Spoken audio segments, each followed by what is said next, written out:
আমি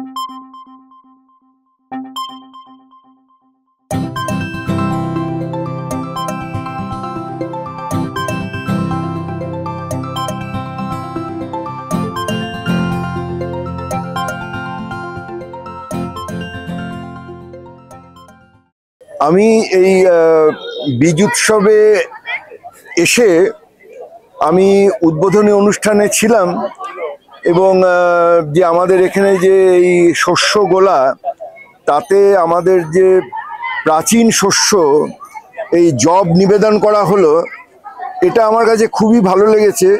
কারণ এই প্রাচীন শস্য যে জব, এই কথাটা আমরা ভুলে গেছি। আমরা এখন নানা রকম কৃত্রিম বীজ এবং এই জিনিস নিয়ে আমরা বিভ্রান্ত হয়ে রয়েছি। তো সেটা একটা আমাদের যে এই পরম্পরাগত যে কৃষি পদ্ধতি এবং পরম্পরাগত যে কৃষি সম্পদ, এটা আমাদের ফিরিয়ে নিয়ে আসতে হবে। এটা আমাদের সবাইকে বোঝাতে হবে যে আমাদের যেগুলো চিরাচরিত শস্য, ধান এবং অন্যান্য যে সমস্ত দেশীয় বীজ আছে, এগুলোকে আমাদের সংরক্ষণ করতে হবে, এগুলোকে আমাদের আবার নতুন করে জনপ্রিয় করে তুলতে হবে এবং এগুলোর মধ্যে যে বিভিন্ন খাদ্যগুণ এবং এগুলোর মধ্যে যে বিভিন্ন ঔষধি গুণ রয়েছে, মানে যে কোনো কৃত্রিম, অ্যালোপ্যাথিক বা অন্যান্য আধুনিক ওষুধপত্র না খেয়েও আমরা যে এই দেশজ যে সমস্ত আমাদের কৃষি সম্পদ আছে, সেইগুলো আমরা যদি নিয়মিত তাতে আমরা তার উপরে নির্ভর করি, সেই জিনিসগুলো যদি আমরা খাই, তাতে আমাদের শরীর এমনিতেই ভালো থাকবে। কাজেই আমাদের উচিত সবাইকেই আমাদের এই রাসায়নিক যে সমস্ত জিনিস মেশানো আছে সেই জায়গা থেকে আমাদের সরে আসতে হবে। এই ব্যাপারটা যে কতটা ভয়াবহ, আমার আজকে খুব অবাক লেগেছে যে এখানে কথা হচ্ছিল যে এই আগাছা, ক্ষেতের আগাছা নির্মূল করার জন্য যে কেমিক্যাল উইডিসাইড প্রয়োগ করা হয়, সেগুলোর বিরুদ্ধে এখানে কথা হলো। এবার আমি এই মঞ্চ থেকে বাইরে বেরিয়েই আমার এখানে যে একটা কাছের একটা গ্রাম আছে পালপাড়া, এই হাতিয়া পালপাড়া, সেইখানে আমি দেখছি যে সেখানে গ্রামের মহিলারা কিছু এই ভুট্টা এবং আলুর ক্ষেত থেকে নানা রকম ঘাস সংগ্রহ করছে।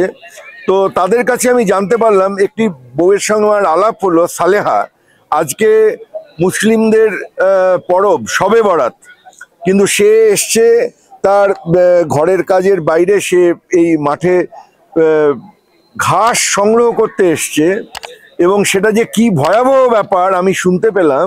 যে বলছে যে এখন গ্রামে গবাদি পশুর জন্যে গরু, ছাগল, এই বাড়িতে পোষা পালিত যে গরু, ছাগল, এরা যে আগে নিজেরা বাড়ির বাইরে গিয়ে চড়ে খেয়ে ঘাস পাতা এসব খেত, এখন বলছে সেই ঘাসই পাওয়া যাচ্ছে না, ঘাসই অমিল হয়ে গেছে।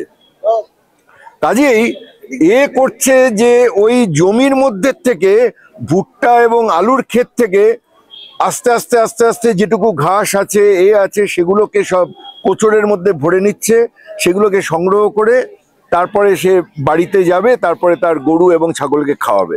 এই ব্যাপারটা আজকে আমাদের এখানে মঞ্চে যে আলোচনাটা হলো, তার সঙ্গে আমার এই প্রত্যক্ষ অভিজ্ঞতাটা মিলে গেল। আমি এটা বুঝতে পারলাম যে এটা যে কতখানি সত্যি এবং কতখানি ভয়ানক ব্যাপার। এই গ্রাম্য মহিলাটি, তিনি অবধি আমাকে বুঝিয়ে দিলেন যে এই সমস্ত তারা মাঠে জমিতে কী সব ছেটাচ্ছে, তার জন্য ঘাসও চলে যাচ্ছে। স্বাভাবিক যে ঘাস, সেটা পর্যন্ত গ্রামে নেই। কাজে আমাদের শুধু মানুষের খাদ্য সুরক্ষা নয়, গবাদি পশু, কীট পতঙ্গ, প্রাণী যারা প্রকৃতির উপর নির্ভরশীল, তাদের প্রত্যেকের অস্তিত্ব বিপন্ন। তাদের গবাদি পশুর খাদ্য সুরক্ষা সংকটে আমাদের এগুলো বুঝতে হবে এবং আমাদের সর্বতোভাবে এই রাসায়নিক কীটনাশক, সার, বীজ, এগুলোর বিরুদ্ধে আমাদের একটা জনমত গড়ে তুলতে হবে। আমি এই বীজ উৎসবে আসতে পেরে অত্যন্ত আমি এটা সৌভাগ্য বলে মনে করি এবং এর থেকে আমি অনেক কিছু জানতে পারছি। নমস্কার।